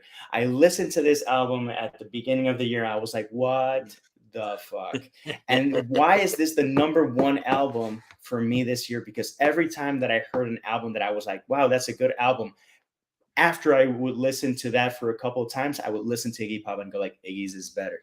Every time, every single time. I did that throughout the entire year. And this was early in the year. And I was still like, holy shit, how the hell did he do that? And I've listened to a lot of the discography from Iggy Pop, and he doesn't always have a consistent album. No. This album, some people might think that there's a drop here. I love the flow of it. I love it. I think Andrew Watt did brilliant. I think the musicians that he brought in were the right people. And I think that the attitude for everything from taking, there's a little seg where he just reads an advert from the newspaper, and it is fucking brilliant. It is so good, and it is so Iggy Pop. Yeah. And the last song is kind of a tongue-in-cheek slight fuck you to Bono, because Bono wrote an open letter, and I'm not saying that Bono's a good dude or a bad dude. I don't know him personally. He's done some great things in music, and he's done some great things in humanity, but sometimes he's a little bit fucking full of himself, and I don't think that's a stretch of the imagination. He wrote an open letter to Iggy rather than directing to him, and in an interview between Iggy Pop and Flea asked him about it, and Iggy's like, this guy wrote an open letter, and he's like, talking about the regency of rock and roll. And it's like, fuck the regency. And that's the chorus of this song. And that's how he finishes this song. I wish him much health so that we can get at least one more album. I know that the material is there, but it reminded me of David Bowie when he released Black Star. When I heard Black Star from David Bowie, I was like, how the fuck does someone at 70 produce something that is so revolutionary, avant-garde, and gives two fucks? Remember that Black Star itself, that single, is 10 minutes long, and it's like, okay, how are you going to top that? Easy, dying 3 days after he released the album. It's like, fuck. Iggy Pop is still alive, and he's still kicking. And this album and the interviews, he's such a charming guy. I would love to have a beer or a glass of wine with this guy, because that he doesn't give a fuck, and he's just, if there's a smile to be had, if there's a cheeky comment to be shared, and if there's joy to be embraced, he's gonna find it, and I fucking love it. It so goes along with my frustrations with King Gizzard. In terms of, I should not like this because the choruses are so cheesy and so like formulaic in a lot of ways, but it's like New Atlantis, and just like Frenzy, you goddamn dick, it's so elemental, and yet that's what works so well for Iggy Pop. And I think that's what he was missing in the last few years. I think he tried too hard to be very experimental and very much with the times. And this album is like a throwback to like the Stooges eras almost, I'm not sure if Stooges was more gritty and more in your face. This is, for someone who has a song called Butttown and another song called Pussy Walk, I think that tongue-in-cheekness, and I don't give a fuck, and I'm gonna sing this lyric, and you're gonna find it offensive, but still enjoy it. Yeah, in Frenzy, I got a dick and two balls and stuff like that. I got a frenzy. And I remember listening to that song. The first time that I listened to that song was actually a live performance. I don't know if it was Jimmy Kimmel or where the fuck. And I was like, what the fuck? And then I looked it up, and the album was out, and I listened to it, and I was like, oh yeah, because dude. And this is perfect Iggy Pop because it strums over several genres. This is and the Frenzy emotions is and just a emotions. small example. Yeah, because he has those in your face, but he has some again some beautiful moments. And what I love about Iggy Pop is yes, he's the godfather of punk. Yes, he can rock with his cock out, and he has several times. Um, and don't go on the front row. He can probably still whip it out and put a lot of people to shame because that's just Iggy Pop. Um, but when he has those crooning moments, dude, Yeah. and you go like, damn, Iggy, when he wants to croon, he has a really cool fucking voice. Yeah, I mean, it's very Tom Waity, very deep guttural. It's like you could feel the pain coming from his throat. It's so amazing, you Yeah, know. it's a guy it's a guy who's lived, Yes, absolutely, and it's not and all we're it's not benefiting from it now. oh So by far, and he will continue not wearing a shirt. yeah, He's gonna be buried without a shirt. I guarantee you that. you know, there's several years that I struggle to put together a really good top 10 list. This year was not one of them, and as always with these lists, you discover things later on that you wish you had found earlier to put on the list, and Mhm. we I literally did that this week. So so 2023 was actually a very good year for really strong different types of music for me, Yeah. and I really thought, you know, I really thought that a lot of the old school bands brought it with what they released, and your list reflects that a lot as well, JD. Yeah, how many of the artists out there are over 50? Yeah, yeah. And there's two that are over 70. I mean, we had of our 26 albums, or well, actually, because we have duplicates, so I would say 23 or 22 albums that we've listed here. Um, Half of them have this is their 10th album or greater. But there's a couple that it's their debut, Yes, absolutely. which So goes to that's a really show. good mix. Yeah, that's a really good mix, and I think that says a lot, you know. And Yeah. music's getting better. I think people are the introspection in these albums too has been really enlightening and very unique and very interesting. So I just like, and I also like that a lot of people are leaning on homages to old school music that we grew up and love. You Yeah. know. And Yeah. something that I have to mention about even the honorable mentions, what I like about this and why I recommended this is not just because they have good tracks. It's because it's a good album. It has a good Hmm. sequence. It has a good storyline. It has a good flow to it. Something that was kind of a lost art for a decade there. And Yeah. there's some bands that still hold true to their guns. Elbow is a band that is always going to release an album that has a story arc to it. Pearl Jam is Hmm. always going to release a story arc to it, and you feel that. And you feel Yeah. that all these albums, if you change an order, you're gonna fuck it up. And I love Yeah. that because Yeah. so often you hear some good albums that are just a collection of songs. None of Yeah. these are a collections of songs. All of No. these tell a story, and I fucking love that. Yeah, and I think the resurgence of vinyl has helped that quite a bit because there's a lot of double albums in this in this. You can't skip vinyl. Yeah, yeah. Not only that, but you have this propensity to turn it over and or move. The second album, literally, you want to get like the double player so that you don't move out of that. You don't lose that momentum. Yeah. All of these albums have a lot of good momentum too. Yeah, and they all have strong middles, and some of them have really strong ends. I mean, Yeah. we're very used to, even from the 70s and 80s, we're used to top heavy albums. Here, there's a lot of people going like, okay, let's leave a little bit of gold in the middle section. Well, my friend, you and I have been doing this for a couple years now. We shall I look forward continue. to this every single time. It's just a beautiful thing. And hey, what do you say we do it in 2024? Yeah, we do. Yeah, we will. All right, my friend, you want to kick us out of here? Tell everybody what time it is. Dude, it's 2024. It's always time to go indie now. Bye, everybody.